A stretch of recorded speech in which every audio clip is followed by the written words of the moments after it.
Primero que todo, muy buenas tardes a todos y todas las presentes. Le doy la más cordial bienvenida al seminario que tiene por tema Intervenciones desde la parentalidad que promueven el bienestar infanto-juvenil. El docente que impartirá la presente sesión es Gerardo Chandía Garrido, psicólogo clínico acreditado de la UCM, director magíster Salud Mental Infanto-Juvenil de la misma sede estudiantil, diplomado en especialización en peritaje forense de la UFRO, diplomado en docencia universitaria de la UCM, diplomado en educación para las ciencias de la salud de la misma sede, terapeuta familiar y de pareja de la ICHTF, perito externo tribunal y fiscalía acreditado y académico de la Universidad Católica del Maule. A continuación, vamos a dar inicio a la presentación del docente y una vez que esta termine, vamos a realizar un sorteo que será por una beca totalmente gratuita para el diplomado en Intervenciones Terapéuticas en Segunda Infancia y Adolescencia, que tendrá su primera sesión en vivo el día 4 de marzo. Los requisitos para poder optar a esta beca son, primero, ser profesional de la salud mental, interesados en la temática o estudiantes de último año en formación. Y segundo, el sorteo se realizará solamente con las personas que hayan participado en toda la sesión. Por lo que los y las invito a participar hasta el final y así todos y todas tengan la oportunidad de ganar el cupo que se sorteará.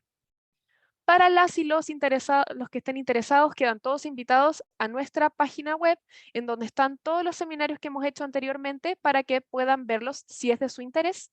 Y también se subirá la charla que se expone el día de hoy en www.adipa.cl/seminarios.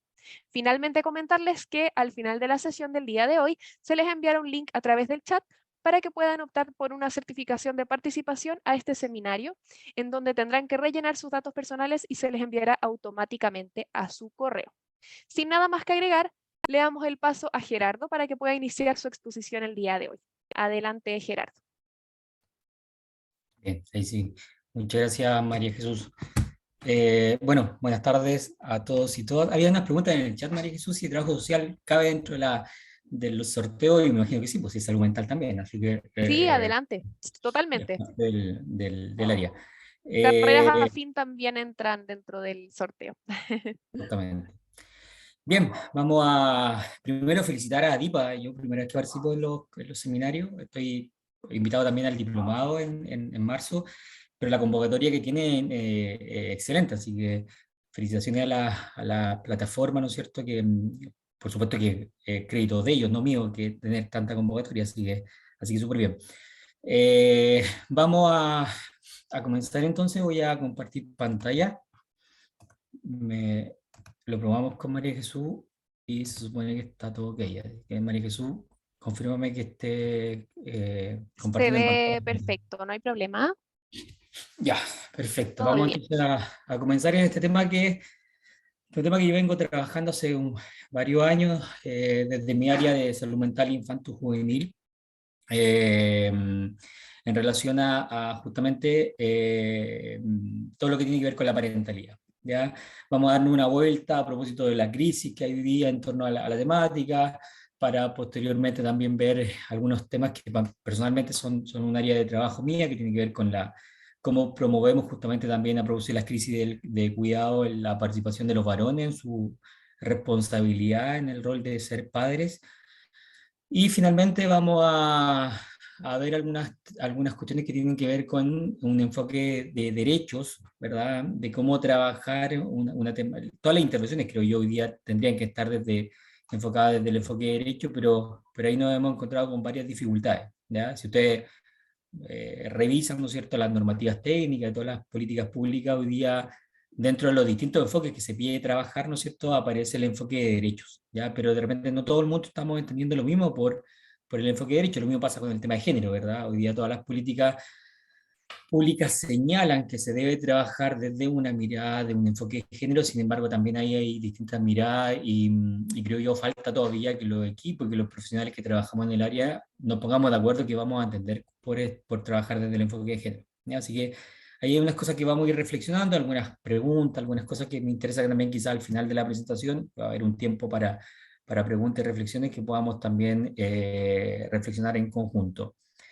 Lo primero, yo siempre estos temas de parentalidad los hablo desde dos roles, ¿no es cierto? Mi rol como académico, tal como María Jesús me presentó, ¿no es cierto? Llevo 12 años ya metido o 11 años metido en la academia, pero, y no menos importante, ¿verdad? Desde mi rol de papá, ya de Rosario 5 años y Celeste 3 años, ¿ya? Entonces, con esto no quiero decir que para hablar de parentalidad hay que ser padre, ¿no es cierto? No quiero que hagan esa lectura, sobre todo los estudiantes, que muchas veces a mí me toca formar estudiantes y muchas veces, ¿no es cierto?, les pasa esto de que se sienten muy jóvenes o incluso algunos usuarios, pacientes les señalan, bueno, usted a lo mejor no me entiende porque no es padre, porque no es madre, ¿verdad?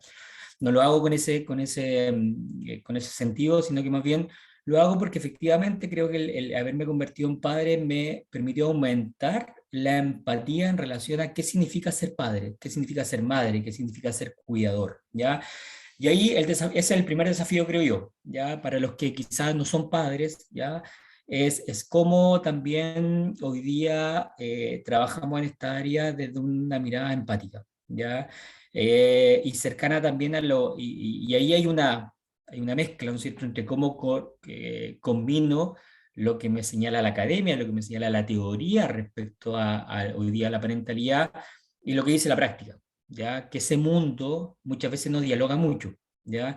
Entonces ahí también la responsabilidad de nosotros, de los académicos, que muchas veces hay una crítica respecto justamente a la academia que se mantiene mucho en la academia sin acercarse a la práctica, ¿ya? Entonces, la idea es transitar para allá, ¿ya? Porque de lo contrario vamos a caer en intervenciones donde no hay empatía y probablemente la persona con quien nosotros estemos trabajando no se va a sentir escuchada, no se va a sentir comprendida y por tanto esa intervención no va a tener ningún efecto, ¿ya? Entonces, eso es lo primero, ¿ya? Vamos a sacar esto, espérame. ¿Qué es lo que pasa hoy día a propósito de la parentalidad, ¿no es cierto?, en tiempos actuales? ¿Ya? Hay un tema ahí en términos justamente de qué es lo que está pasando hoy día con el hecho de ser padre. El ejercicio de ser padre está cada vez más difícil, cada vez más complejo. No es que hace décadas atrás no haya sido difícil, ¿ya? Lo que pasa hoy día es que hay más exigencia a la lógica de ser padre, hay más conocimiento respecto al tema, por tanto, y ahí aparece también la otra crítica, ¿no es cierto?, a propósito de lo que estaba hablando yo recién, de que muchas veces esta lógica de ir avanzando en la academia o la literatura respecto a la parentalidad no ha generado un arma de doble filo, en definitiva, ¿ya? ¿Por qué? Porque hay bastante crítica que yo comparto, ¿no es cierto?, respecto a cuando queremos intervenir o evaluar a ciertos padres desde como estas teorías o esto casi como listado, ¿no es cierto?, que dice ya, hoy día ser buen padre significa esto y esto otro. Y quien no lo cumple es mal padre, ¿ya? Eso es un error, ¿ya? Hay muchas críticas justamente a algunas escalas de parentalidad o más que el error creo que yo no es de la escala, el error es quien interpreta la escala, ¿ya? Que somos nosotros justamente, ¿ya? Y cuando hay una interpretación literal, ahí caemos en el error, ya de que aplicamos una pauta, ¿no es cierto? Y nos aparece con puntaje bajo y creemos que eso lo convierte de inmediato en mal padre o en una persona inhábil, ¿no es cierto? Como se habla hoy día en términos de habilidades parentales, una persona incompetente en su rol, ¿ya? Eso es un error, ¿ya? Es un error porque eso significa no entender lo que significa hoy día ser padre, ¿ya?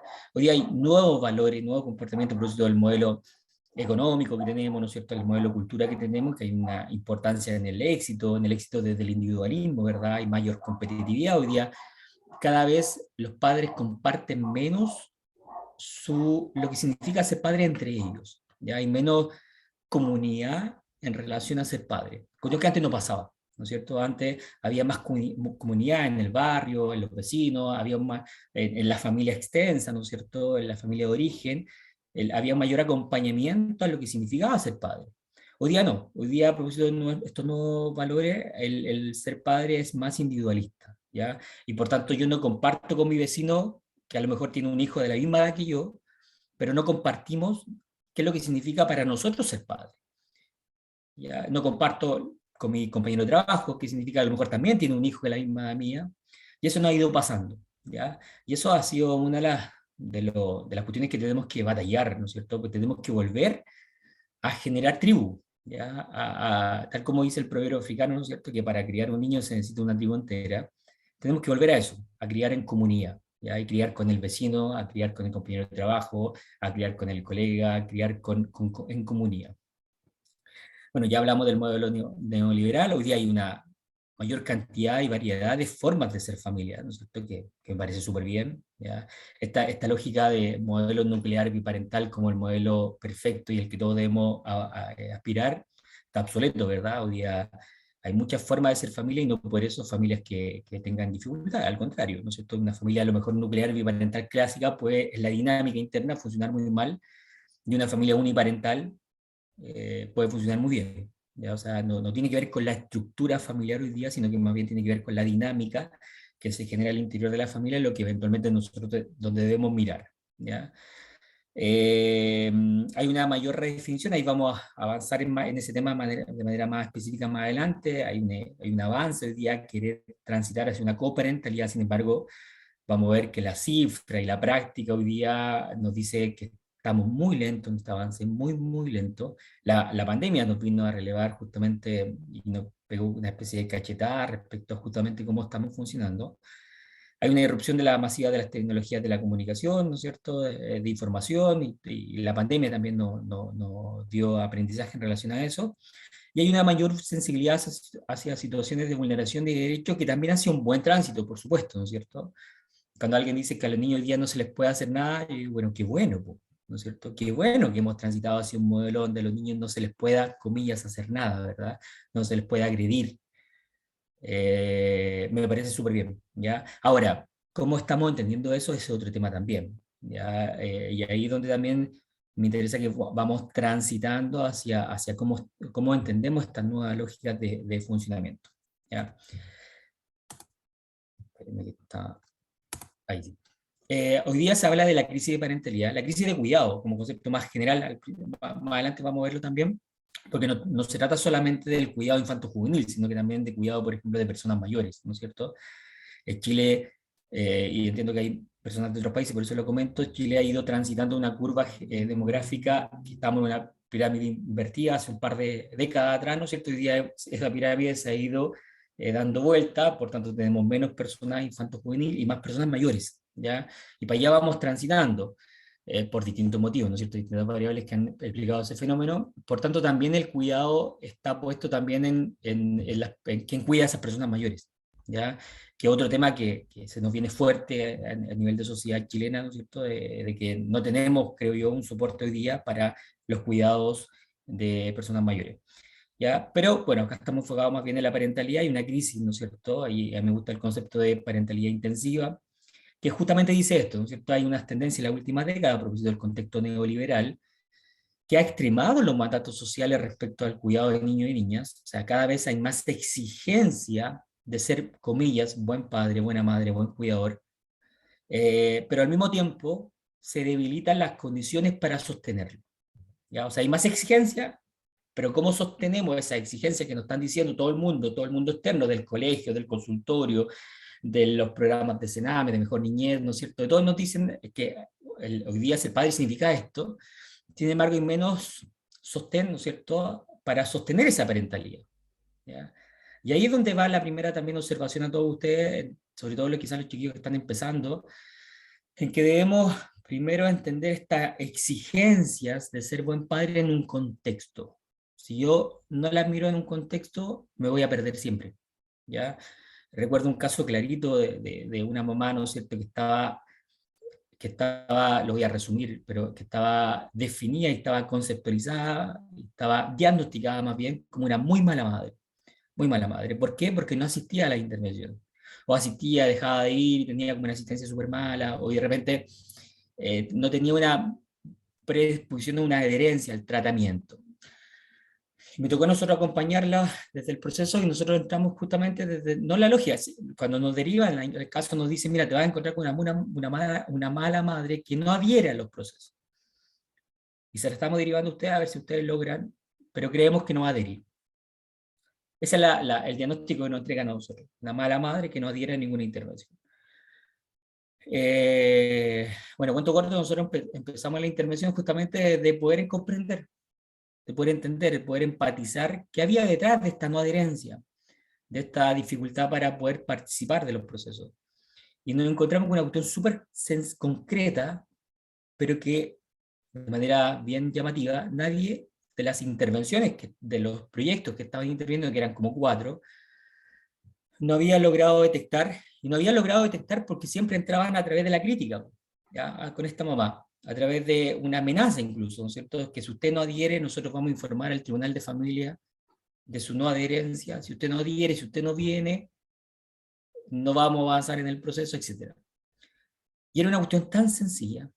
Cuando ella logramos, ¿no es cierto?, que lograra entender y lograra sentirse escuchada por nosotros, nos dice, mira, es una cuestión súper simple, yo soy temporera, ya, para los de afuera temporera significa que hace un trabajo súper informal en Chile, ¿no es cierto?, que sobre todo en épocas de verano, que las personas le pagan por el trabajo diario, ya, o sea, si la persona no va a trabajar no hay pago, ya, si va a trabajar obtiene un pago diario. Entonces me dice, mira, yo soy temporera, si me citan a 3 instituciones, una el lunes, otra el miércoles, otra el viernes, es imposible poder venir. Porque para mí la prioridad no es venir a la intervención, la prioridad es comer. Que mi hijo tenga comida. Por tanto, mi prioridad es ir a trabajar, no venir a la intervención. Y lógico. Y nadie había logrado detectar eso porque, claro, entran desde esta lógica, ¿no es cierto?, de que hoy día usted tiene que ser madre en relación a esto, ser afectiva, los vínculos, ¿no es cierto?, todo lo que habla de parentalidad, ¿no es cierto?, de los cuidados, de las redes, etcétera, pero nadie había entrado de la empatía, ¿ya? Y bueno, lo que se hizo finalmente es que esta mamá se le citara un solo día a la semana y que perdiera de trabajar solo un día. Y ahí empezó a adherir, empezó a asistir, ¿ya? Entonces, para allá debemos transitar, o sea, no se nos puede perder de vista esta lógica, todo lo que nos dicen hoy día cuando uno asiste a capacitación de parentalidad, de que ser padre significa esto, otro, entonces si yo pesco a la mamá, le digo, ya, usted tiene que hacer esto, otro, y no lo veo en el contexto, me voy a equivocar. ¿Qué es lo que habla de la parentalidad intensiva? A propósito justamente de explicar las crisis de cuidado que tenemos hoy día. ¿Ya? Primero, hoy día hay un concepto de crianza ideal. ¿Ya?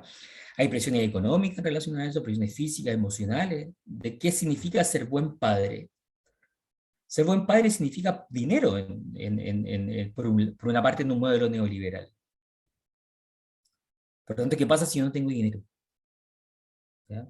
Cuando todo el mundo me está diciendo, no, es que usted tiene que hacer esto, usted tiene que hacer esto otro, tiene que estimular, tiene que tener esto, tiene que tener esto otro, lo que pasaba en pandemia, ¿ya?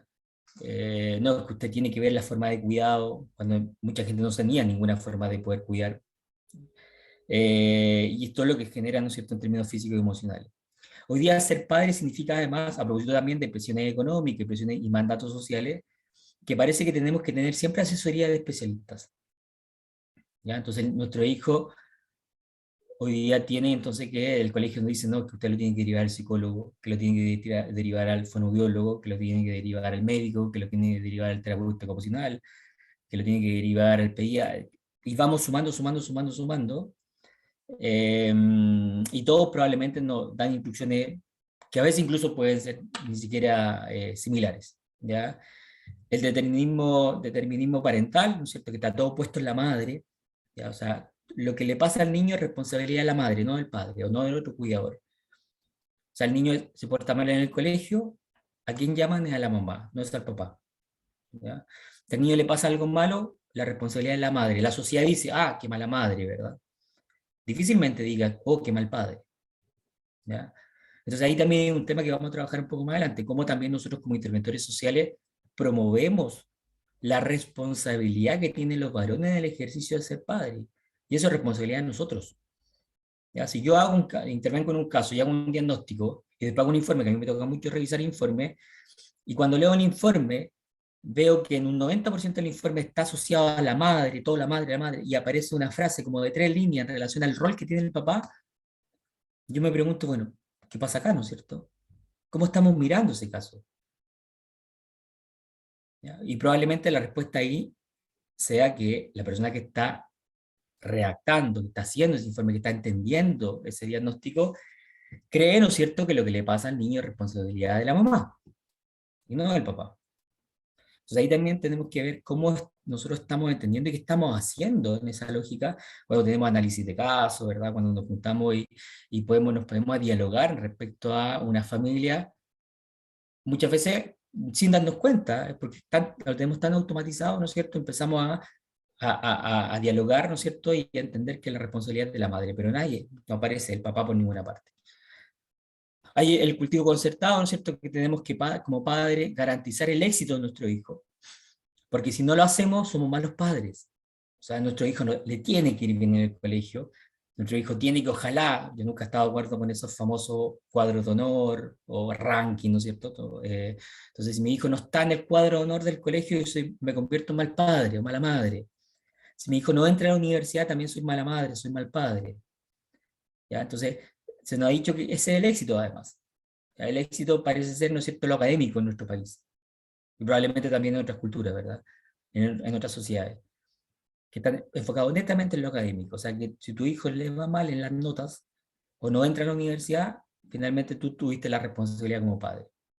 Cuando sabemos que el éxito puede significar muchas otras variables. Un niño puede no ser tan bueno en términos académicos, pero tener miles de otras cualidades. Puede no querer estudiar en la universidad, pero puede desarrollarse en otras áreas, ¿verdad? Y no por eso es responsabilidad nuestra. ¿Ya? La conciencia del riesgo también, hoy día creo que el modelo neoliberal también se ha hecho rico en relación a esto, ¿no es cierto? A que hoy día efectivamente hay mayor conciencia de riesgo, me parece bien, respecto a lo que significa ser padre y en los cuidados que tienen que tener nuestros niños, pero se ha pasado un poco al extremo, ¿verdad? Que hoy día, no sé, pues si uno quiere encontrar cosas para el cuidado de nuestro hijo, va a encontrar de todo, desde cosas para poner a la mesa, para que el niño no se vaya a pegar, desde, no sé, podemos generar un búnker en nuestra casa, ¿no es cierto?, de cuidado para que a nuestro hijo no le pase nada. Y lo que termina finalmente no promoviendo la autonomía, ¿verdad?, el crecimiento normal que también debe tener un niño o una niña. Y por otro lado, que esto también nos ha hecho mucho daño, el cómo se vende la parentalidad hoy día, que ser padre tiene que ser siempre satisfactorio. O sea, está muy mal visto que yo diga, hoy sabéis que estoy cansado de ser papá. Estoy chato de ser papá, no quiero más. Quiero un día a lo mejor estar solo. Quiero que mi hijo, ojalá alguien me los tome y se los lleve. Quiero estar solo porque estoy cansado de ser padre. Eso, si una mamá a lo mejor lo dice, esta mamá que yo les decía anteriormente, lo dice, ¡ah! Pero qué mala madre, ¿no es cierto? Pero ¿cómo se le ocurre decir eso, no es cierto? Si ser padre siempre tiene que ser satisfactorio. ¿Cómo dice que no quiere estar con su hijo? Entonces en el vínculo le pongo que no tiene una vinculación con su hijo porque quiere, ¿no es cierto?, que alguien se lo lleve por un día, qué sé yo. No es así. ¿Ya? La parentalidad no es satisfactoria, muchas veces. Tiene momentos satisfactorios, sí, pero tiene momentos también de estrés, momentos de cansancio, momentos donde probablemente muchos de los padres dicen, no quiero, quiero descansar. ¿Ya? Eh, bien, ¿qué es lo que ha significado esto? Hay mucho agotamiento, ¿verdad? Físico, mental, tenemos padres muy cansados. Porque imagínense, po, esto es lo que le está diciendo a la sociedad hoy día a ese padre, tiene que garantizar el éxito de su hijo, tiene que cuidarlo. Si además a eso le sumamos ser madre, porque hay un privilegio de género para los varones, que no se nos cuestiona nada a nosotros, pero si le sumamos ser madre, por tanto, todo lo que le pasa a tu hijo es responsabilidad tuya, ¿verdad? Y que tú no puedes decir que estás cansada, por supuesto que eso genera un agotamiento físico-mental, sobre todo para las madres. Y por eso que yo ahí me agarro la patita de la importancia que tiene trabajar en la coparentalidad. Mucha culpa. ¿Mm? O sea, justamente porque yo no digo que mi parentalidad es satisfactoria, que no es tan satisfactoria, pues la culpa. No, pero ¿cómo? ¿Cómo digo que no lo estoy pasando mal si siempre tiene que ser satisfactorio? Entonces me genera culpa eso. ¿Ya? Estrés, ya lo dijimos. Dificultad a nivel de pareja también, por justamente eso, una de las cuestiones que se trabaja justamente en las parejas, es cómo ellas siguen siendo parejas, ¿ya? Y cuando se convierten en padres, no se convierten solo en padres, ¿ya? Hay muchas parejas que entienden que, ¿no es cierto?, que se tienen que enfocar solamente en su lógica de ser padres y dejan de lado el ser ellos, de manera autónoma, individual, ¿verdad? Y por otro lado ser pareja. Entonces como que pierde la identidad de ser uno, de ser Juanito Pérez, ¿no es cierto? Pierde la identidad de pareja, entonces no hay ningún espacio de pareja, no hay ningún espacio individual y todos los espacios son de ser padre. Eso es también un aspecto que nos ha jugado muy en contra, ¿no es cierto? Y por eso que también ahí hay unas estadísticas que nos hablan de aumento de separación en el primer año de nacimiento del niño, ¿no es cierto? O de crisis matrimoniales, justamente porque los padres no logran abordar de mejor forma esto. Y bueno, estado de ansiedad y depresión que lo vamos a ver también que la pandemia se ha ido cronificando. ¿Qué es lo que pasó en la pandemia? ¿Ya? Vino a cronificar todo lo que habíamos dicho anteriormente, teníamos un aumento de carga laboral, escolar y todo lo que eso significa, ¿no es cierto? Y ahí hay una desigualdad de género que la pandemia vino a cronificar. Después vamos a ver una estadística que se hizo en pandemia que habla justamente en esta crisis y desigualdad de género que hay en términos de los cuidados. La convivencia 24/7 en los confinamientos más duros, ¿verdad? Cuando estábamos encerrados, ninguno de nosotros estaba acostumbrado a convivir 24/7 con nuestras parejas, con nuestros hijos, con nuestras familias. Ninguno. ¿Ya? No vivíamos en un reality, ¿no es cierto? Ninguno de nosotros. La pandemia nos dijo, viva en un reality. 24/7. Enciérrese. Eso significó un desafío importantísimo a las dinámicas familiares. Entonces la probabilidad, y de hecho la estadística lo dice, hubo un aumento de manera considerable. El otro día hablaba con la directora de un programa del Centro de la Mujer de acá de Chile, y decía que había aumentado en un 200% las demandas por situaciones de violencia intrafamiliar en pandemia. Entonces hay un tema ahí, ¿no es cierto? Y la situación de maltrato también, ¿ya? Que es que si tenemos a padres cansados, estresados, niños más demandantes, que fue lo que pasó en pandemia, es la ecuación perfecta para maltrato infantil, ¿no es cierto? Padres estresados, padres cansados, padres muy demandados en términos laborales, donde le estaban diciendo todo el día lo que tenía que hacer, y niños en la casa muy demandantes, ¿no es cierto? También estresados, también pasándolo mal, también aburridos, qué sé yo. Esa ecuación era muy compleja y la probabilidad de una situación de maltrato en ese contexto es muy alta, y lo que pasó en pandemia fue muy alta y lo que significó, ¿no es cierto?, lamentablemente el aumento de situaciones de maltrato.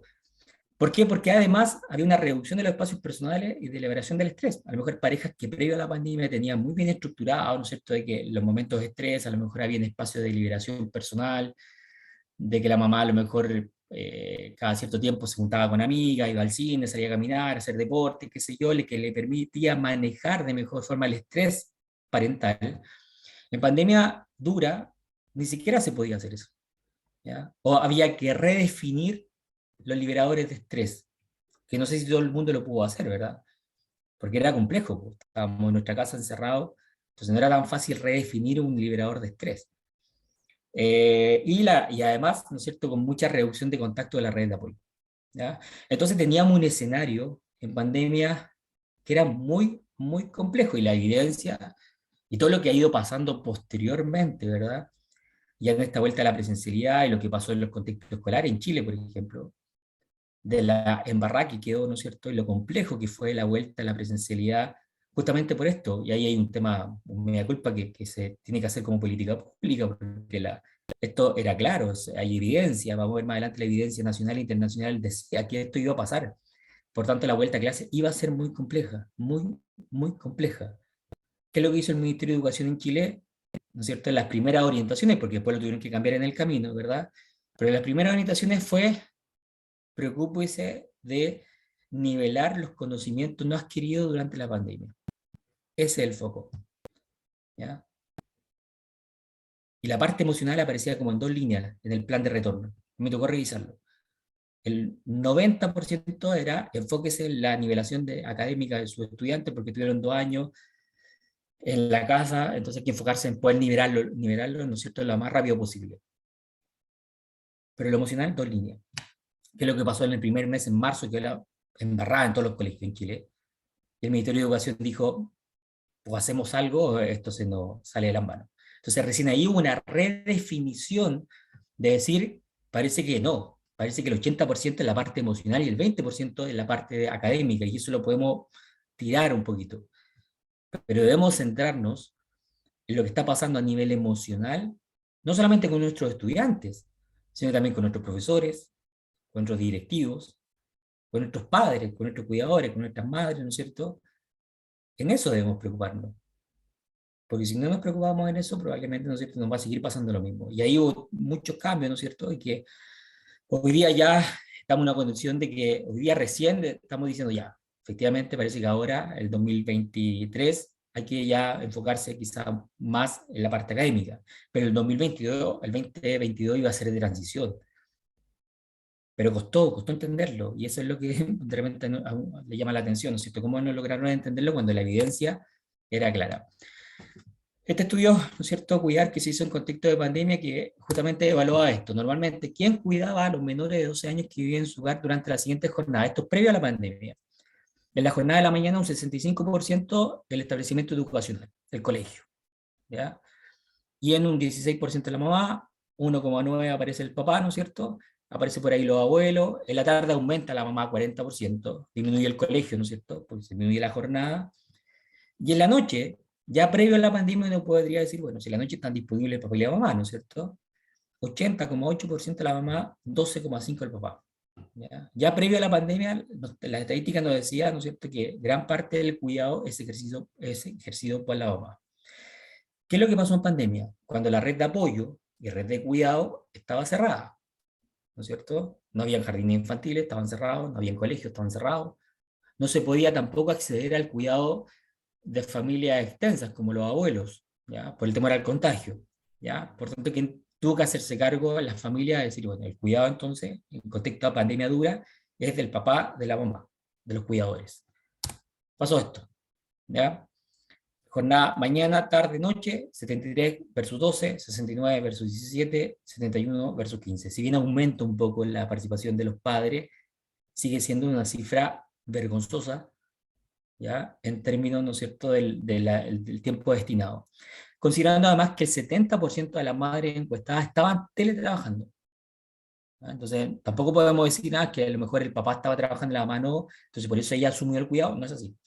El 70% estaba teletrabajando, ¿ya? Entonces, es una cifra que es absolutamente vergonzosa. Incluso hay otro estudio de la Pontificia acá en Chile, que es, no recuerdo el número exacto, pero creo que el 35% de los encuestados, padres, varones, señalaban que destinaban 0 horas, ¿sí? 0 horas para labores de cuidado en la semana, ¿ya? Entonces, lo que nos vino a decir, insisto, la pandemia es que estamos en una crisis de cuidado, en la crisis de parentalidad, porque le estamos poniendo toda la responsabilidad a esas madres, ¿ya? Con todo lo que dijimos anteriormente, lo que significa hoy día y cómo estamos entendiendo la parentalidad hoy día, ¿ya? ¿Qué decía la evidencia? Y eso es lo que, vuelvo a lo que el Ministerio de Educación tenía a la mano, ¿no es cierto?, que la evidencia era clarita, con todos los estudios en pandemia. Si ustedes se fijan, la fecha de los estudios, 2020, 2020, 2020, 2020, ¿ya? Estudios en pandemia. ¿Qué decían? La evidencia internacional. El cambio de estilo de vida por el COVID puede impactar negativamente la salud física y mental, a propósito de falta de actividad al aire libre, frustración, aburrimiento, se reporta menos actividad física en los niños, mayor actividad frente a las pantallas, ¿ya? Que ahí también hay de nuevo esta lógica, ¿no?, que muchos padres en pandemia hicieron que sus hijos estuvieran gran parte del tiempo frente a una pantalla, y eso claramente hablaba de un padre negligentes. Muchos padres no tenían otra alternativa. Si no le pasaban el teléfono a su hijo, para por lo menos intentar, a lo mejor que, pues, efectivamente, a un niño a lo mejor tú le puedes pasar el celular y puede estar un día en el celular. Pero lamentablemente, porque también hay un tema aquí de un sistema mucho más grande que no entiende esto, ¿no es cierto?, que tiene que ver con sistemas laborales, económicos.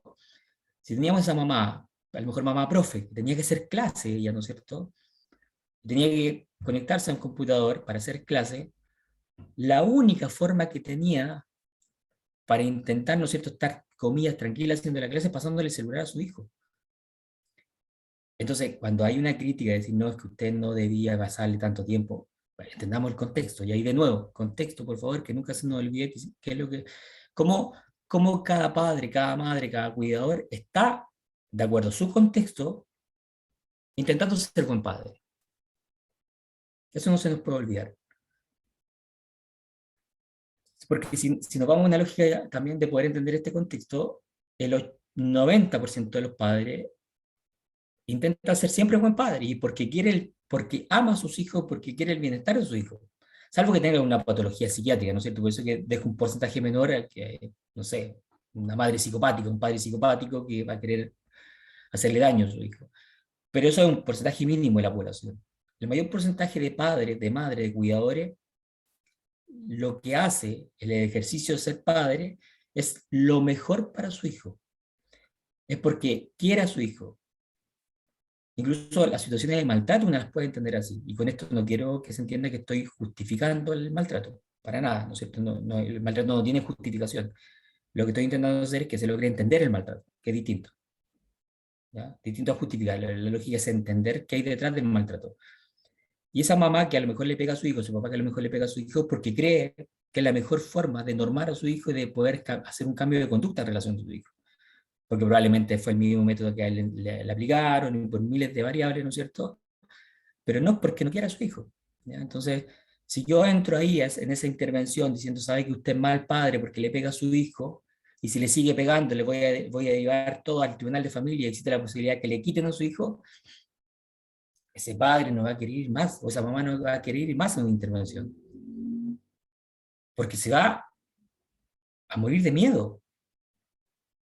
No va a querer decir más cómo ejerce la parentalidad porque va a tener temor de que todo lo que diga va a ser puesto en un informe que va a ser derivado al tribunal de familia. Y no va a querer y no va a adherir. En cambio, si le digo a esa mamá, sabe que, mire, entendamos el contexto. O sea, probablemente usted no tenía otra alternativa. Pero acá la vamos a ayudar. Acá vamos a intentar juntos otra forma de poder normar la conducta de su hijo, que no sea una cachetada, que no sea una palmada en el poto, pero juntos. Y para eso necesito su ayuda. Ahí la mamá se abre, el papá se abre una intervención, porque por fin se siente empatizado, escuchado, ¿no es cierto?, comprendido de lo complejo que es para ese padre ser padre, ¿no es cierto? Y bueno, a propósito de padre y madre a nivel internacional, mayores niveles de estrés, ya lo dijimos, desgaste, ansiedad, depresión en madre y padre durante la pandemia, así como mayor deterioro de la salud mental de este grupo en comparación con otros adultos sin hijos. O sea, la evidencia internacional dice que en pandemia, quienes estaban más desgastados también, esto en términos generales, ¿verdad?, existía más probabilidad de desgaste en padres que en personas sin hijos. ¿Ya? Es casi por sentido común, ¿verdad? De qué es lo que pasa ahí. ¿Qué es lo que decía la evidencia nacional en pandemia? De nuevo, estudio del 2021-2021. ¿Qué se reporta a los niños? Mayor irritabilidad, tristeza, disminución de la percepción de felicidad, deterioro de la calidad del sueño, capacidad de disfrutar, habilidad para regular las propias emociones, para calmarse. El 73% de los participantes percibe un aumento en el nivel de demanda del niño hacia el adulto. O sea, tenemos niños en pandemia mucho más demandantes. Y lo que yo decía hace un rato, o sea, la mezcla perfecta para el maltrato. Papás estresados, cansados, niños más demandantes. La probabilidad de maltrato era muy, muy alta. Síntomas relacionados al estado de ánimo, conducta eruptiva, ansiosa, qué sé yo, qué es lo que... Si uno viera esta estadística y dijera, no, es que la vuelta a clase tiene que estar enfocada en el tema académico, no había ninguna lógica, porque iban a llegar así. Con esta sintomatología iban a llegar los niños a clase. Con esta sintomatología iban a llegar los papás acompañando el proceso educativo de su hijo. Con esta sintomatología probablemente iban a llegar los profes. Con esta sintomatología probablemente iban a llegar los directivos del colegio y toda la comunidad educativa del colegio. Por tanto, pretender que en marzo no íbamos a entrar en el tema académico era un error del puerto un buque y varias organizaciones lo dijeron. Sin embargo, no fueron escuchadas. Y bueno, pasó lo que pasó. Ya para entender el contexto, las personas que no son de Chile, en marzo se generó una situación súper compleja a nivel de violencia en los colegios y situaciones muy, muy complejas a nivel de dinámica al interior de los colegios. Por tanto, la pandemia ha puesto de relieve la importancia de los cuidados para sostener la vida. Eso es súper importante. O sea, lo que nos está diciendo la pandemia, y lo que nos dijo la pandemia, que los cuidados son un punto importantísimo para sostener la vida y hay muy poca, lamentable, visibilidad de esto para la economía. Se sigue considerando como un ámbito periférico y no como un componente fundamental para el desarrollo. Y bueno, todo lo que tiene que ver con las mujeres, ¿no es cierto? Por tanto, hay una crisis de cuidado no solo a nivel infantil, sino que también a nivel de personas mayores. Si ustedes hacen el análisis incluso, ¿no es cierto?, todo lo que tiene que ver con profesiones que tienen que ver con cuidado son las peor pagadas. Educación diferencial, educación de párvulos, son carreras muy mal pagadas en nuestro país. ¿Por qué? Porque son carreras femeninas y de cuidado. Y eso en Chile y en la sociedad a nivel mundial está muy desvalorizado. Por tanto, claramente, cuidar parece que no vale nada. Versus una ingeniería, que es masculina y no tiene nada que ver con los cuidados. Bien pagada. ¿Ya? Entonces, hay un tema ahí que habían unos artículos en la propuesta de convención constitucional que lamentablemente se rechazó en Chile, que hablaba de manera muy gráfica la importancia de esto, y lo señalaba de forma gráfica, la importancia que tienen que tener los cuidados. Lo vamos a decir un poco en los desafíos más adelante, que tiene que ver justamente con que tenemos que avanzar en eso, avanzar en poder valorizar. Y hoy día, bueno, se está empezando a hablar del Sistema Nacional de Cuidado, ya que me parece muy bien. Ahora, a propósito de esto y cómo avanzamos también, o sea, para avanzar en la igualdad de género es clave trabajar para la población masculina. Ya, si tenemos las cifras que vimos recién, ¿no es cierto?, padres que no participan de su labor de cuidado y que por tanto nos genera este contexto que estamos hablando, debemos trabajar con ellos y responsabilizarlos. La ley, ¿no es cierto?, que obliga hoy día a los papás a pagar la pensión de alimentos es una buena ley. ¿Ya? El otro día había una cifra, creo que el 90 y tanto por ciento de las causas, el registro de deudores son masculinos, son padres, pues, obvio. Entonces es una forma lamentablemente obligada de decirle a ese papá, ¿sabe qué? Hágase cargo. Aunque sea del tema económico, que no es menor, ¿no es cierto? Pero por lo menos de forma mínima responsabilícese del tema económico de su hijo. Lamentablemente lo tuvimos que obligar a través de una ley, o si no, seguimos con las cifras espantosas que tenemos en Chile. Esto lo voy a ver un poco más rápido, porque son temas quizás más conocidos, pero ¿no es cierto? Todo lo que estamos hablando en términos tiene que ver con el género, ¿no es cierto? Lo cultural, lo que se aprende. En Chile durante décadas antiguas, a propósito de ser una sociedad conservadora, se intentaba, ¿no es cierto?, ver que la familia ideal era esta familia nuclear biparental con hijo, heterosexual. Por suerte eso cambió. Ya, hoy día transitamos a familias homoparentales, ¿no es cierto?, familias uniparentales, y está bien. Pero durante mucho tiempo justamente se planteaba, ¿no es cierto?, que el hombre tenía que ejercer su rol de proveedor y vinculado al ámbito público. Y todas las labores de cuidado, crianza, afecto, cariño, ámbito privado estaban en la parte femenina. Y eso es lo que tenemos. Lamentablemente todavía en Chile hay muchas de estas dinámicas, ¿no es cierto?, de esta distribución tradicional de roles, ¿ya? Y eso se aprende, ¿ya? Hay un cambio, sí, y hay un cuestionamiento mayor. Hoy día hay nuevas formas de hacer familia, ya lo dijimos. Los estudios de masculinidad empiezan en los años 80 en Chile, y hoy día, de hecho, en el 90 había 7 de cada 10 hogares eran de modelo tradicional. En el 2015 bajó a 4 de cada 10. ¿Ya? Y probablemente eso va a ir cambiando cada vez más. ¿Ya? Que lo que, para hablar un poco de esta lógica de las nuevas paternidades, lo vamos a ver rapidito, pero son padres que, y esto aparece en la literatura nomás, hay muchas críticas al modelo feminista, ¿no es cierto?, y que yo comparto, que todo lo que tiene que ver con la nueva masculinidad y este rol de padre está más bien en la literatura más que en la realidad. Pero son padres que justamente logran mantener relaciones de afecto, relaciones bien equitativas, participan de manera responsable en términos del rol que le compete, labores de crianza, labores domésticas, ¿no es cierto? Son padres que cuidan su salud, etcétera, ¿ya? Eso es lo que se transita ahora.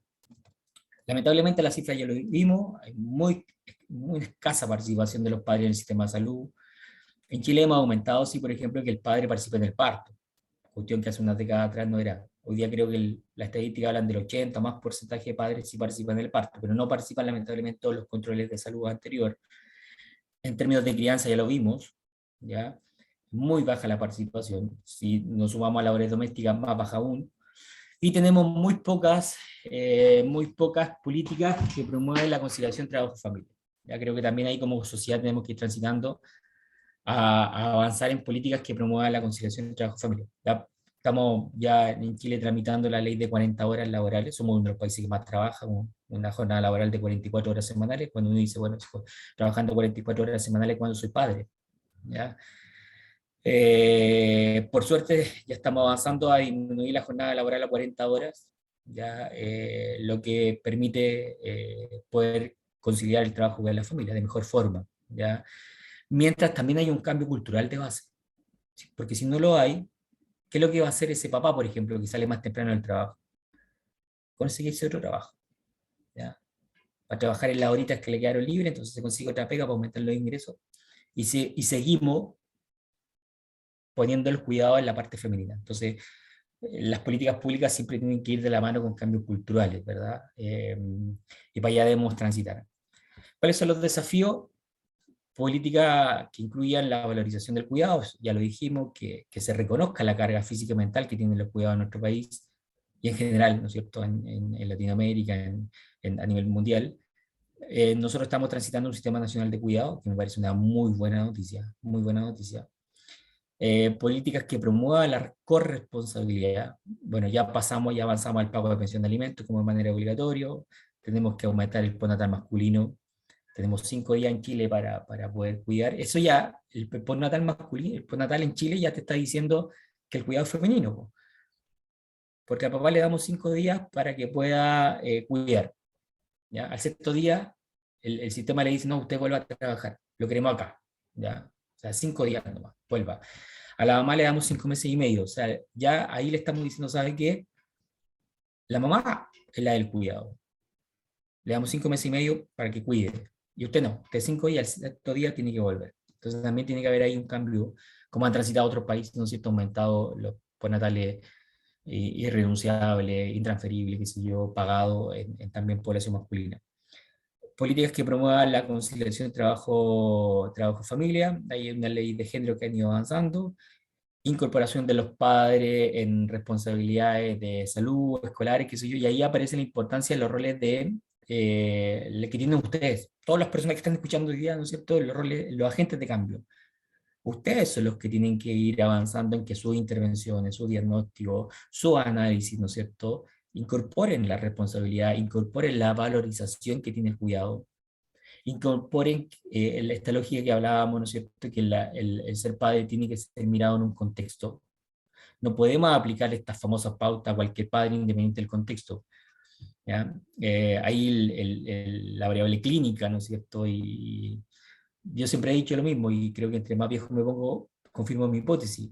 Para mí, entre más viejo me pongo, menos le creo a las pruebas, a los test, y más le creo a una buena entrevista clínica. Creo que si uno hace una buena entrevista clínica, tiene la posibilidad de poder llegar a una información muy potente, más lo que te pueda dar una prueba. ¿Ya? De hecho, hay muchas pruebas, ¿no es cierto?, independiente del contexto que se apliquen, o sea, que de hecho tienen mucha desabilidad social. ¿Ya?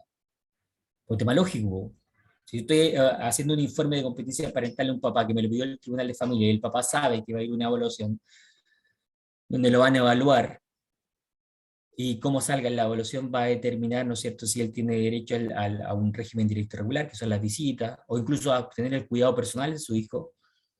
Por supuesto que la escala que le apliquen va a poner todo bueno, todo bueno. Entonces, si yo me quedo solo con la escala, sería un error grave, ¿verdad?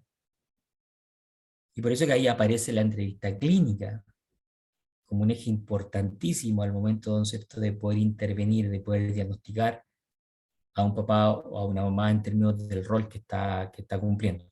¿Ya? Y debemos avanzar en medir esto. ¿Ya? De hecho, la encuesta del tiempo libre fue aplicada en 2015, no se ha vuelto a aplicar en Chile. Entonces tiene que volver a aplicar para también, ustedes saben que las políticas públicas se mueven por datos, pues, entonces también tenemos que avanzar ahí en poder levantar datos más actualizados en relación a eso. Y ya con esto ya vamos entrando al último tema, que tiene que ver con cómo promover también todos estos temas desde una mirada de participación infantil como eje principal. ¿Ya? Es un tema que también a mí me interesa muchísimo, porque creo que todas las intervenciones son intervenciones adultocentristas. ¿Ya? Y muchas veces nos centramos en estos padres dejando de lado lo que tiene que ver con el bienestar de nuestros niños, ¿ya?, y niñas. Entonces ahí hay un tema importante que además ha tenido mucha resistencia en general en las personas con quienes nosotros trabajamos. Y lo vamos a ver un poquito más adelante el por qué. ¿Ya? Por ejemplo, aparece acá, ¿no es cierto? La escuela parece progresista porque tiene incorporado el discurso de la Convención de los Derechos del Niño, los niños trabajan los artículos, hay un cartel al entrar al colegio que dice el resumen de los derechos, qué sé yo, y creen que está incorporado dentro de los colegios, pero tal como dice Francisco, pero sistemáticamente viola su derecho en el maltrato y al no escuchar la voz de los más chicos. ¿Ya? muchas de las intervenciones que se hacen a nivel de parentalidad, a nivel de las intervenciones que se hacen en los colegios, no incorporan hoy día la mirada de participación, ¿ya? Son adultos los que definen cómo se tienen que hacer las cosas para los niños, y nunca les preguntamos a los niños, ¿ya? Hay un error grave. Esto más rápido porque también ya lo saben, cómo llegamos a la Convención del 89, que ratifica Chile en el 90, ¿verdad? Ya llevamos harto tiempo con la ley, con la Convención de Naciones Unidas, ¿no es cierto?, sobre los derechos de la infancia, ratificada en Chile en el 90, donde se nos dice que debemos mirar a los niños como sujetos de derecho, como una parte activa de la sociedad. Y son 54 artículos, lo que de repente vemos, este resumen que hace Mejor Niñez o hace Sename, que aparecen como 10 artículos, es un error. Son 54 artículos, hay un resumen, claro, pero son 54 artículos. Y el otro error que se comete siempre cuando se habla de derechos es que se deja, se habla de derechos y deberes. Así como que si usted hace eso, tiene derecho a esto. Eso es un error. Los derechos nunca se tienen que trabajar así. Porque es un derecho humano. Por tanto, el niño, solo por ser niño, solo por ser niña, el Estado le tiene que garantizar sus derechos. No depende de una conducta, no depende que usted tiene que hacer esto para tener esto, no.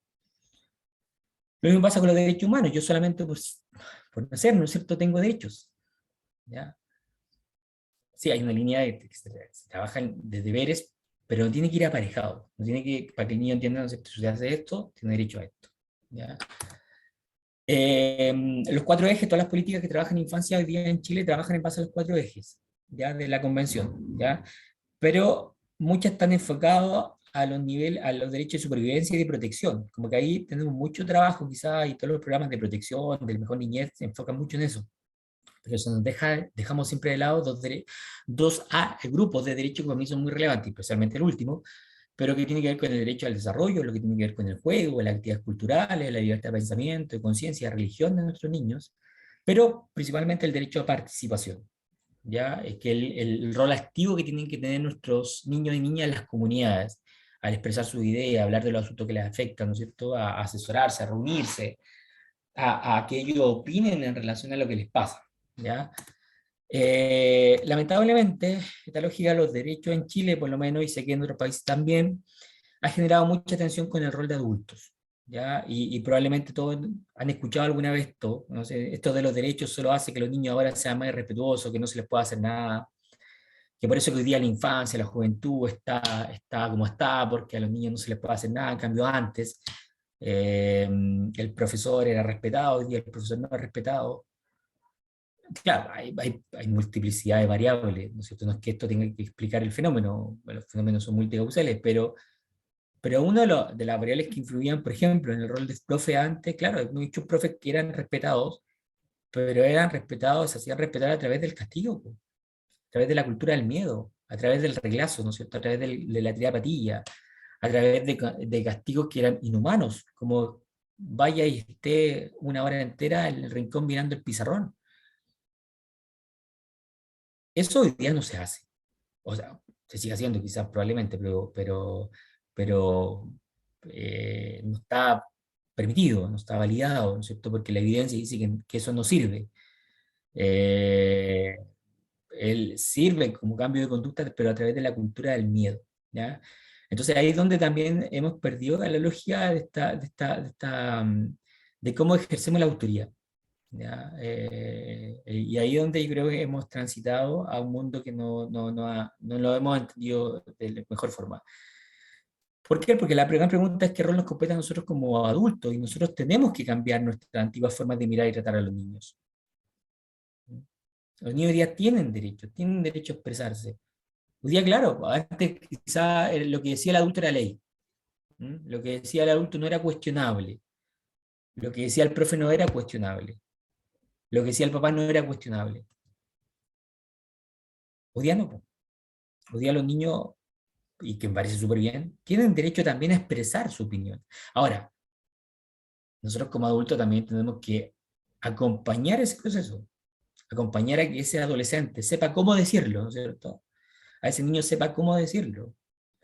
Esa es nuestra pega también, ¿no es cierto? Ahí, y bueno, el cambio todavía no llega a los niños, y esta lógica, ¿no es cierto?, tenemos que mirar al niño en el presente, no como un futuro, ¿no es cierto?, porque es hoy la realidad de los niños. Y esto es importante. El adulto juega un rol de guía de orientación, no pierde la autoridad. El profesor no pierde su autoridad, el padre no pierde su autoridad, pero tampoco anula la personalidad y protagonismo de los niños, niñas y adolescentes. ¿Ya? De hecho, uno de los ejes, si uno habla de estas lógicas de parentalidad, ¿no es cierto?, de que tendría que ser un buen padre, es que justamente ejerza de buena forma, a través del buen trato, la figura de autoridad. Yo con mi hijo no puedo ser amigo, ¿no es cierto? Ahí no es que yo soy amigo de mi hijo, no. Usted no es amigo de su hijo, no puede ser amigo de su hijo. La relación de amistad es horizontal. La relación padre-hijo es vertical. ¿Mm? Por lo tanto, usted no puede ser amigo de su hijo. Puede tener buena comunicación, sí, ¿no es cierto? Y qué bueno. Pero amigo no es, porque la relación, insisto, de amistad es horizontal, la relación padre-hijo es vertical.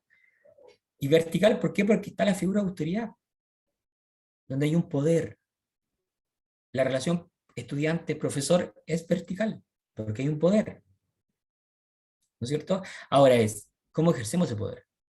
Antes lo ejercíamos a través del maltrato, a través de la cultura del miedo. Entonces, claro, los niños hacían lo que decía el padre, pero a través de la cultura del miedo, con una cantidad de sintomatología también en la vida después adulta espantosa.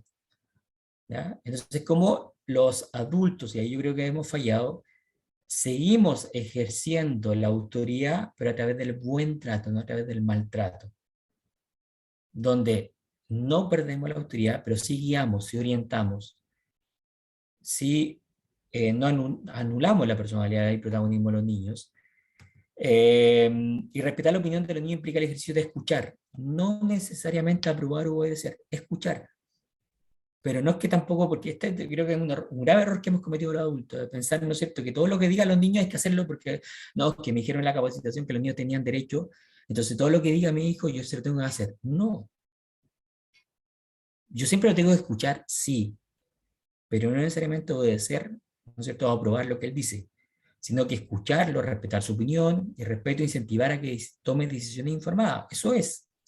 El otro día hablaba con un grupo de profes en un colegio y decían, no, que siempre se habían negado que esta famosa normativa interna que tienen los colegios eran construidas siempre por los adultos, ¿ya? Entonces las construían, y hay un profe que dijo, no, pues actualicémosla, pero invitemos a los niños a construirla juntos, si es de ellos, es para ellos también. Por tanto, es importante lo que ellos nos digan respecto a nuestra normativa interna. Son parte clave de esto. Yo, no, es que no, ¿cómo se te ocurre? ¿No es cierto? No podía hacer eso. Quizás qué van a colocar en la normativa, todo lo que ellos van a decir vamos a tener que colocarlo. No, no es así. Es invitémoslo, escuchémoslo. Pero a través del diálogo informado le vamos a decir, mira, esto sí puede ir, esto lamentablemente no. ¿Y por qué no? Por esto, esto y esto otro. ¿No es cierto? Que tomen decisiones informadas. No es que no puedas hacer esto, ¿por qué no? ¿Por qué no nomás? Po? Yo soy tu papá. Eso no sirve, ¿no es cierto? Entonces, es como, insisto, mantenemos la autoridad, pero sin anular la personalidad, sí escuchando, sí comprendiendo, sí informando cuando es un no. ¿Mm? Entonces, ahí es donde los adultos, insisto, nos hemos equivocado. Y bueno, el vínculo que tú di el piso paranormal. Ya lo dijimos, esto es lógica del adultocentrismo, creer que los adultos tenemos la razón en todo, ¿no es cierto? Como un adulto modelo a seguir. Hoy día, los niños que habían transitado a que el modelo adulto no es el modelo a seguir, y que me parece bien. ¿No es cierto? Cuando tú tienes un adolescente en el contexto clínico,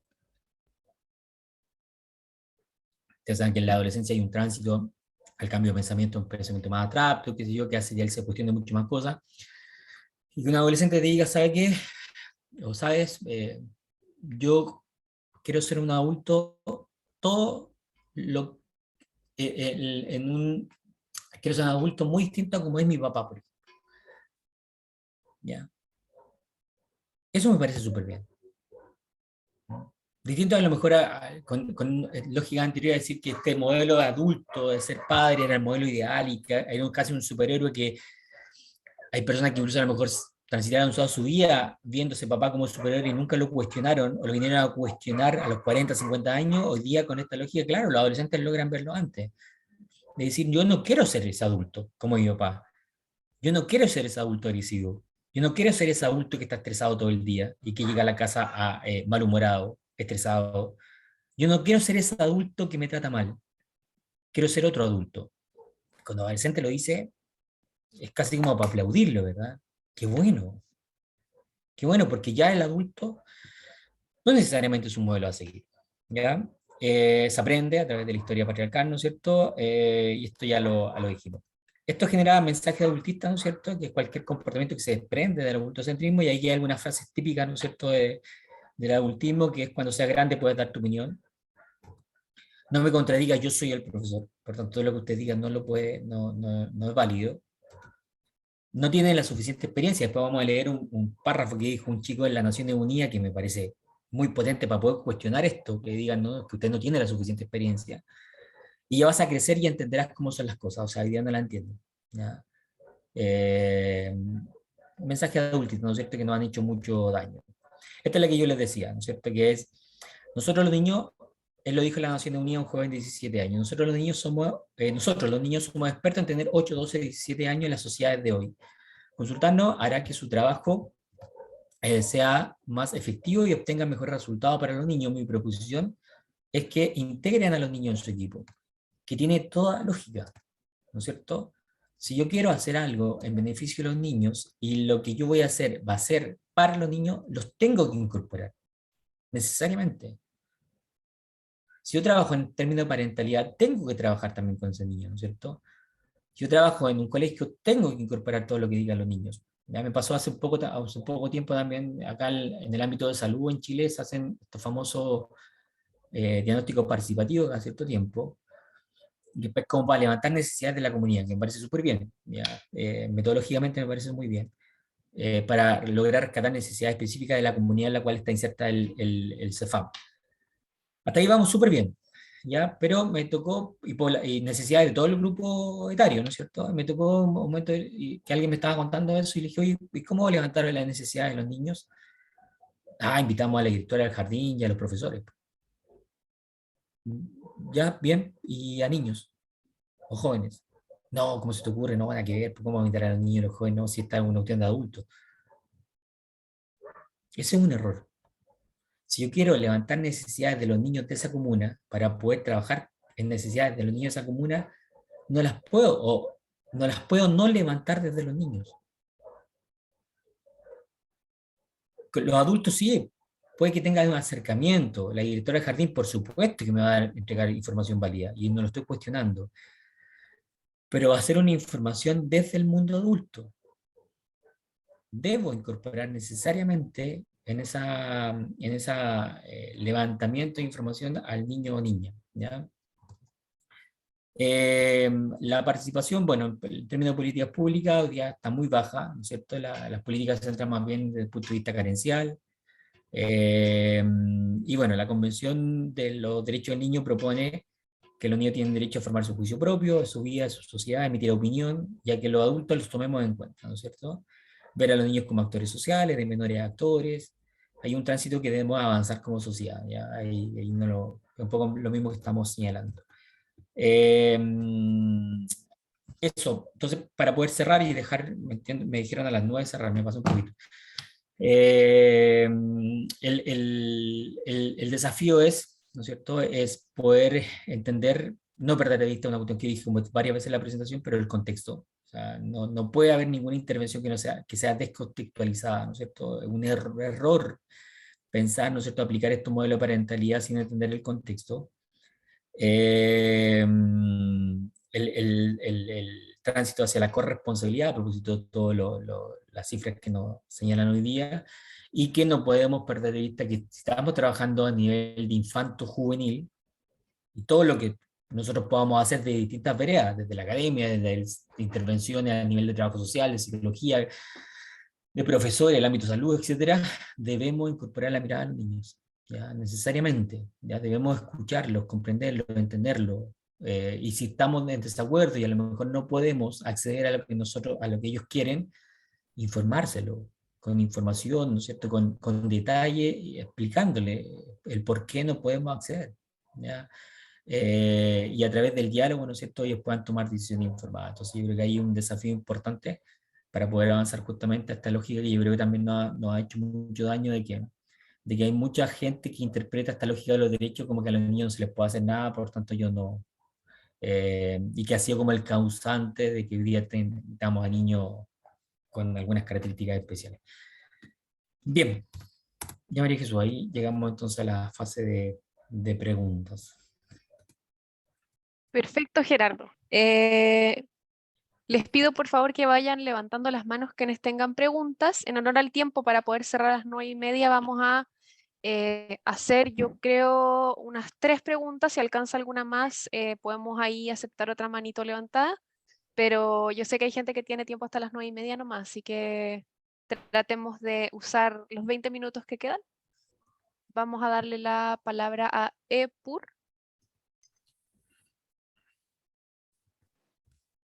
Hola, Hola, ¿se escucha? yo sí escucho. Sí, ¿cuál es tu pregunta? Escucha. Ya. Hola, saludarlos a todos. Quería hacer un preámbulo breve antes de mi pregunta. Mira, yo creo que uno de los temas acá importantes que se mencionó, pero muy a la ligera o como muy livianito, es el tema de la coparentalidad. Quiero contar mi caso. Yo soy una mamá que tiene 2 hijos y precisamente por este asunto de la pandemia y de lo difícil que se hizo, yo soy profesora, no tenía dónde trabajar, dónde dejar a mi hijo. En ese entonces la escuela cerrada, el papá dejó de pagar pensión, etcétera, y decidimos que el papá cuidara a los niños. Entonces traspasé el cuidado personal. Ya esto fue en mutuo acuerdo y ahora casi tenemos un cuidado compartido, que ha sido fenomenal para todos. Y quería preguntarle aquí al experto qué piensa él de eso, es decir, qué valor le da a esta nueva modalidad, a esta nueva forma de hacer familia, que claro, claramente a lo mejor no va a funcionar para todos los casos. Sin embargo, debo decir que en mi caso el papá, como mencioné previamente, había dejado de pagar pensión y no por eso yo como mamá lo juzgué. También habían otros antecedentes previos de algunos conflictos que teníamos, pero yo como mamá siempre prioricé a mis hijos y yo no juzgué al papá como hombre. Entonces he notado últimamente que hay muchas mujeres que se dejan llevar por el tema de que los papás son un hombre, no sé, violento, es mal papá, etcétera, lo cual a mi juicio personal no necesariamente siempre es así. Un papá puede ser buen papá aunque sea mala pareja, y creo que en ese tema podría haber una mayor profundización y mayor información a la comunidad, y de cómo esta modalidad de vida y de familia es una excelente alternativa principalmente para los niños. Sí, gracias. Qué bueno que hayas transitado hacia al cuidado compartido, ¿verdad? Que hoy día, de hecho, en los tribunales lo intentan poner, hoy día está muy en boga, ¿no es cierto?, el cómo transitar para allá. Ahora, efectivamente, la evidencia dice que es una buena alternativa, pero que no funciona en todos los casos, ¿ya? Bueno, a propósito también de lo que dijimos de las particularidades que tiene el tema de parentalidad. ¿Por qué? Porque si bien es una buena alternativa, requiere de algunos aspectos mínimos, ¿ya? Y dentro de ellos que entre los padres haya una buena comunicación, ¿ya? Que los padres haya una lógica de entender quién son pareja, pero que son padres, ¿ya? Y que por tanto tienen que intentar, ¿no es cierto? Porque para que funcione muy bien el cuidado compartido y no tenga finalmente, no sea iatrogénico para los niños, tienen que los padres lograr generar contextos parecidos, no iguales, ¿ya? Entendiendo que son dos familias distintas, dos casas distintas, pero sí parecidos, ¿ya? Y para eso, para lograr transitar a un modelo de parentalidad que sea lo más consistente para que el niño, ¿no es cierto?, no se pierda en esta lógica de estar una semana con mi papá y que tiene ciertas normas, y me voy a la otra semana con mi mamá y tiene unas normas completamente distintas, y con mi papá me cuesta las 7 y con mi mamá me cuesta las 10. Eso necesita comunicación. necesita un eje parental muy potente, muy coordinado, muy comunicado. Si lo logran hacer, perfecto, perfecto, y eso, y la evidencia dice que sirve, pero tiene que tener esa particularidad de la muy buena comunicación entre los padres para que logre funcionar. Lamentablemente, se promueve en el ámbito de tribunales de familia en Chile cuando tenemos todo lo contrario, ¿no es cierto? Papás que llegaron a tribunales porque no lograron comunicarse, porque no logran ni siquiera hablar por teléfono, porque no ni siquiera logran hablar por mail. Entonces, pensar en una cuidado compartido en padre en ese escenario es difícil. Ahora, para eso están las intervenciones también, ¿no es cierto? Para eso está el ámbito de intervención, pero sí, sí se logra y por eso qué bueno que lo hayan logrado, sirve obviamente para los niños. Y ahí los niños lo agradecen. Yo he escuchado en clínica niños decir, mira, ahora gané, gané, antes tenía una casa y ya tengo dos, ¿ya? Y me encanta tener dos casas, ¿ya? Y eso porque los papás lo han hecho bien. ¿Mm?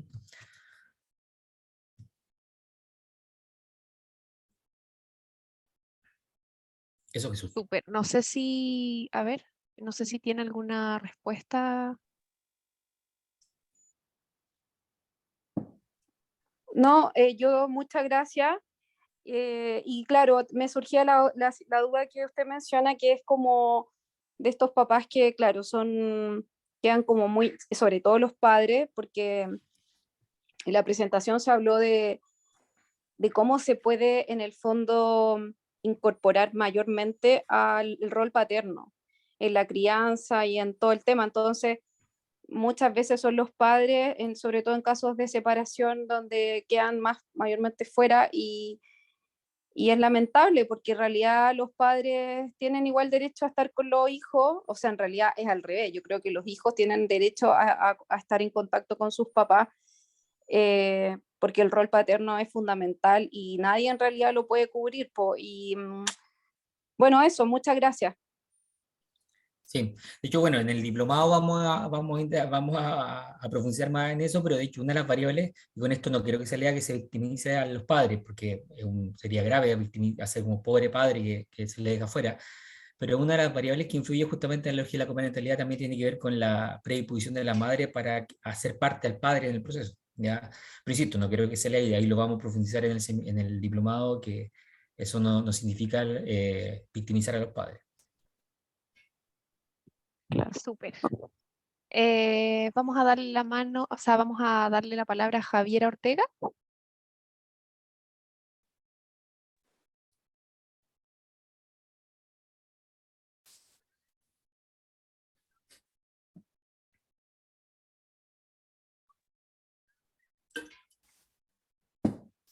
¿No se escucha, Javiera? Démosle entonces a alguien más para, vamos a darle entonces la palabra a Jacqueline Núñez. ¿Aló? ¿Hola? ¿Se ¿Se escucha? escucha? ¿Ah? Sí, Se se escucha escucha. perfecto. Bueno, yo más que todo lo que quisiera decir, yo soy TENS, trabajo en el área de infancia juvenil, exactamente en el Hospital Dr. Juan de Crevani de la ciudad de Arica, y yo sé que fue una pincelada de cada tema, pero me parece bastante relevante lo que mencionó don Gerardo con el hecho de que muchas veces, ya sea mamá o papá, la persona que está a cargo del cuidado personal del niño, se siente devastada, se siente que ya no puede más y se siente incluso malo de sentirse así. O sea, ni siquiera tiene el espacio de poder decir, como él mismo lo mencionó, quiero un día solo, quiero un rato solo, porque si se atreve a decirlo, es juzgado.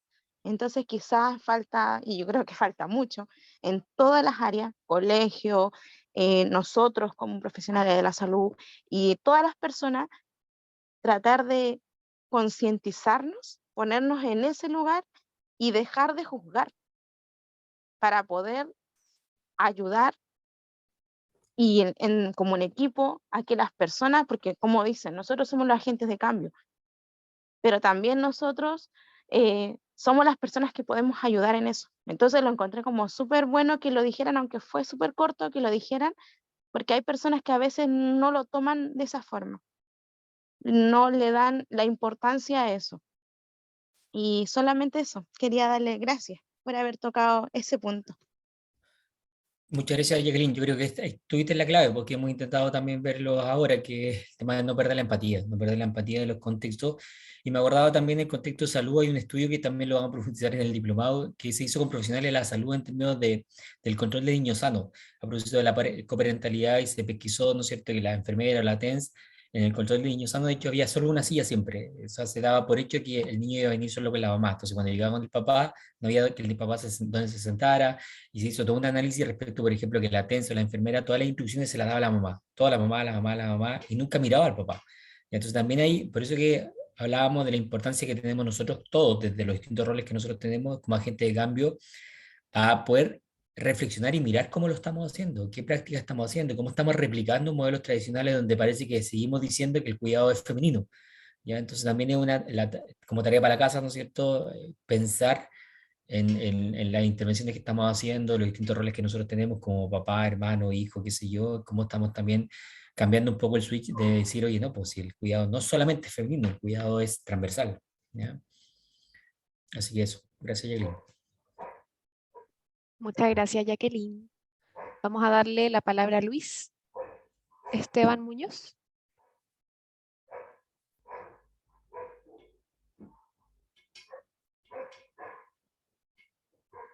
Luis, ¿está por ahí?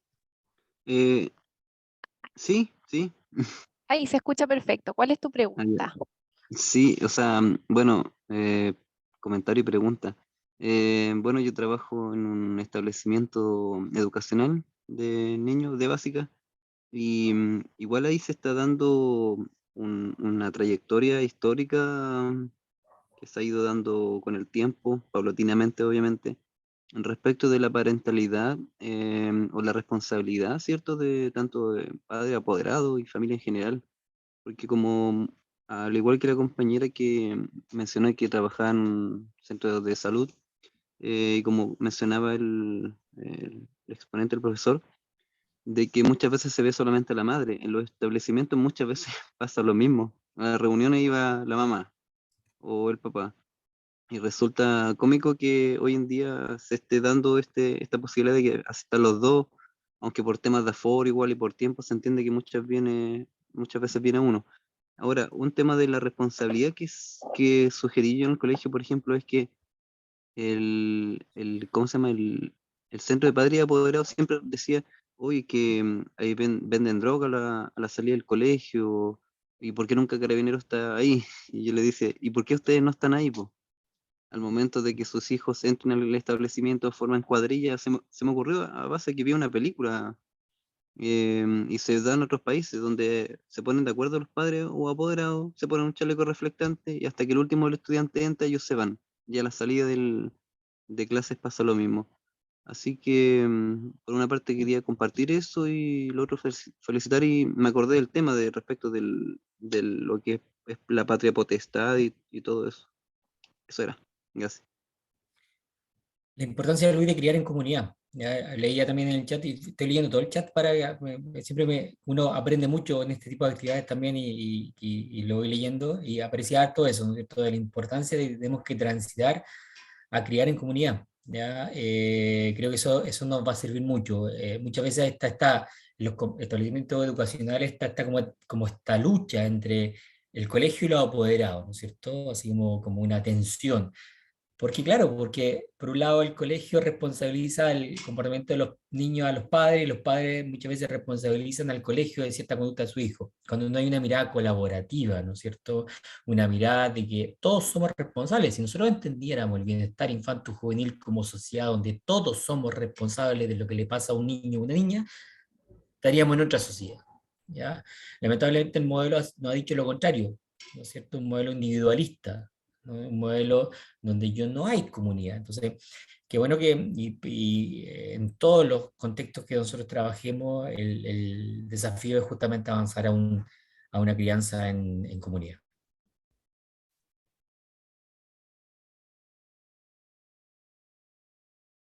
Muchas gracias, Luis, por tu pregunta. Vamos a continuar con Alicia Burto. Hola, oye, primero que nada agradecer a, bueno, a DIPA y agradecer también la exposición, la maravilla. La verdad es que dentro de los enfoques bueno, en lo personal me interesan es el enfoque de la participación, pero principalmente escribí en el chat con respecto a cómo trabajar con las familias con integrantes neurodiversos. Hace unos pocos días atrás se firmó la ley de autismo y la verdad es que generalmente, y tomándome un poco del contexto educativo, la mayoría de los niños que están en convivencias derivadas a convivencia escolar son niños que están en los PIE, ¿ya? Y que muchas veces son las familias, las madres, los cuidadores, cuestionados o derivados por negligencia, porque estos niños muchas veces tienen conductas disruptivas o son catalogados como conductas disruptivas, sin embargo tienen mucha relación con el diagnóstico que tienen, y lamentablemente hoy día en nuestro país, que estamos recién empezando con una ley, se conoce poco cómo son las intervenciones de estas familias. Eso me gustaría profundizar, conocer, saber un poco cómo estamos en el enfoque profesional para trabajar con estas familias. Sí, mira, no es mi tema de especialidad, ¿ya? Pero sí conozco harto el tema justamente por la lógica de la parentalidad. Lo converso con mi señora, trabaja justamente en un centro de atención temprana, es la directora de un centro de atención temprana que se va a abrir prontamente acá en Talca. Y hablamos siempre justamente de esto, ¿no es cierto? De lo complejo que es ser padre o madre cuidador de un niño neurodiverso, ¿ya? O sea, el nivel de complejidad en su conducta es un desafío gigante, gigante para ese padre, madre, ¿no es cierto?, que tiene que tener no 10 de paciencia, tiene que tener 100 de paciencia, ¿no es cierto? Y lo que también, lo complejo que es justamente los contextos para propósito del maltrato y todo ese tipo de cosas. Entonces, me parece bien que como sociedad, ¿cierto? Yo creo que es una muy buena noticia la que escuchamos toda la semana anterior, ya que la ley de autismo, ¿no es cierto?, de poder ir visibilizando más estos temas y tener más información, más conocimiento en el ámbito no solamente educacional, porque creo que son ámbitos que todos debemos conocer, en el ámbito de sociedad, ¿no es cierto?, en el ámbito de salud. Cuando un niño con TEA llega a un restaurante, por ejemplo, ¿no es cierto?, no esta lógica de esa mamá que probablemente se siente súper complicada llevar a su hijo porque va a ser mal vista, ¿no es cierto? Porque el otro no va a comprender que su hijo a lo mejor tiene una conducta más disruptiva, lo que puede pasar en los buses, en los aviones, qué sé yo. ¿Por qué? Porque hay desconocimiento, ¿no es cierto? Porque hay una poca empatía de la sociedad a esa mamá, ese cuidador, ese papá, ¿no es cierto?, que tiene un niño con ciertas condiciones. Entonces, yo creo que comparto contigo que es un tema que estamos al debe todavía, pero ya tenemos luces de que vamos avanzando. Ya yo creo que una muy buena noticia la semana pasada, porque ya significa que vamos a tener que poner de manera obligada estos temas, ya en todos los ámbitos, ya. Y si logramos eso, vamos a lograr lo que hemos dicho de manera, ¿no es cierto?, durante todo el seminario, que es ser más empático en el contexto en el cual ese padre, esa madre está ejerciendo la parentalidad. Y con niños con esta característica, claramente ahí hay que esto adquiere mucho más relevancia incluso.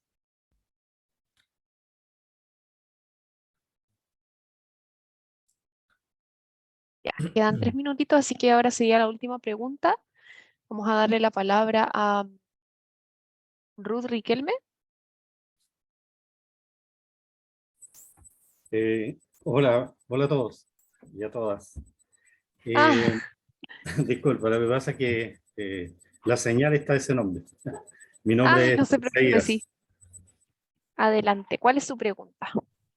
Más que una pregunta, además también como ahondar un poquito también en el tema o digamos, a partir de un pensamiento también, de acuerdo a la información que uno va obteniendo. También yo considero que es importante, como para cambiar un poco el paradigma, ¿cierto?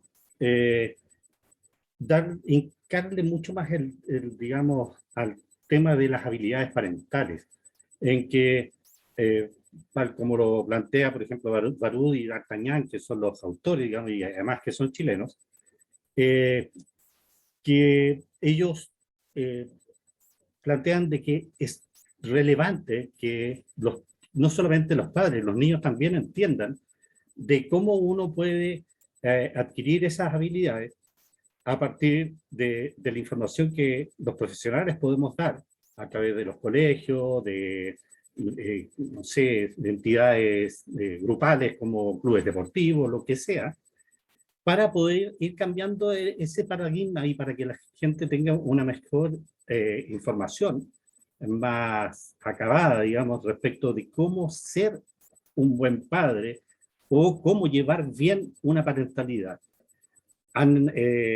Las opiniones y los alcances que se han hecho los encuentro bastante interesantes y son bastante buenos los aportes, así que me alegro de haber podido participar en esta exposición. Muchas gracias, Gerardo, y gracias a cada uno por la participación. Esto alienta, digamos, de que la gente tiene interés en este tipo de temas que son muy relevantes. Muchas gracias. Así es. Parentalidad social, pues al final eso es, ¿no es cierto? Nos da todo el abanico de posibilidades de poder justamente intervenir, entender que son capacidades que se pueden desarrollar, que no distinto a la parentalidad biológica, ¿no es cierto? Entonces yo creo que ahí nos da esta gran ventana de saber que con los padres sí se puede trabajar, ¿ya? Ahora, el cómo trabajamos, esta es la gran pregunta, ¿verdad? Yo creo que también hay un tema que hemos ido avanzando, quizás no de forma tan clara, el cómo intervenir, pero qué bueno que hay interés, porque qué bueno que tener, como les digo, 500 personas acá conectadas, entendiendo que probablemente incluso ni siquiera profesionalmente después van a ocupar estos temas, sino que también en todos los roles. Po. Los roles, todos ustedes tienen distintos roles como mamá, hija, qué sé yo, vecina, y importante que transitemos para allá. Así que bien, muchas gracias también a ustedes. Yo insisto, siempre aprendo de estas presentaciones porque lo que ustedes también van comentando me sirve también para ir conectándome también con la realidad y también ir aumentando también mi nivel de empatía frente a lo que significa ser padre, madre, cuidador en general. Así que muchas gracias. Incluso hay gente conocida, aparece en el chat, así que bueno, gente de la UCM. Y bueno. Bueno, vamos a cerrar la ronda de preguntas para poder realizar el sorteo y enviar el link del certificado de participación para poder cerrar, ya que yo sé que hay mucha gente que tiene cosas que hacer. Tiene que ser padre, madre, cuidadores, me incluyo. Sí, así Sí, que, sí. así que vamos con eso. Primero que todo, quiero agradecer a la participación de este seminario, como también agradecer a Gerardo Chandía por la excelente charla que ha dictado el día de hoy.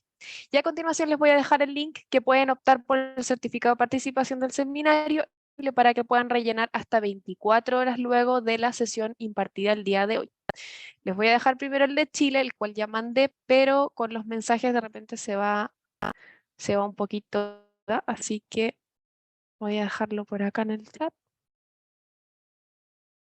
Primero el de Chile y ahora el de México.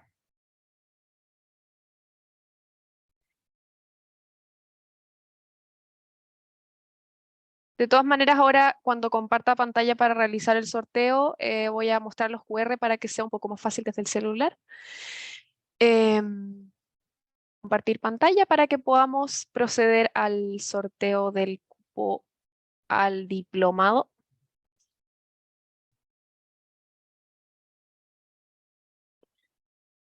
Ya. Entonces, por acá les dejo los QR y acá tenemos el sorteo. Vamos.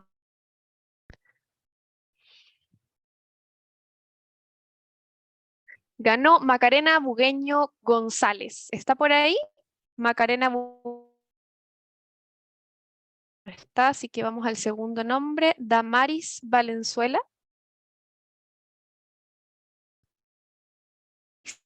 Siguiente, Pamela Patricia Ceballos. Pamela Patricia Ceballos.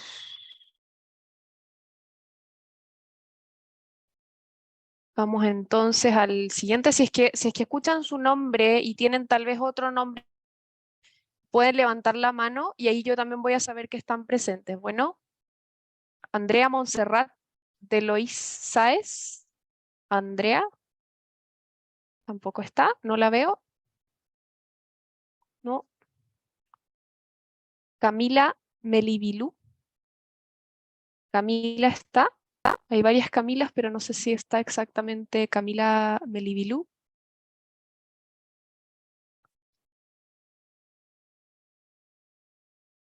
No, no la veo tampoco entre los participantes. Vamos a la siguiente. Gabriela Montserrat Campos Gómez.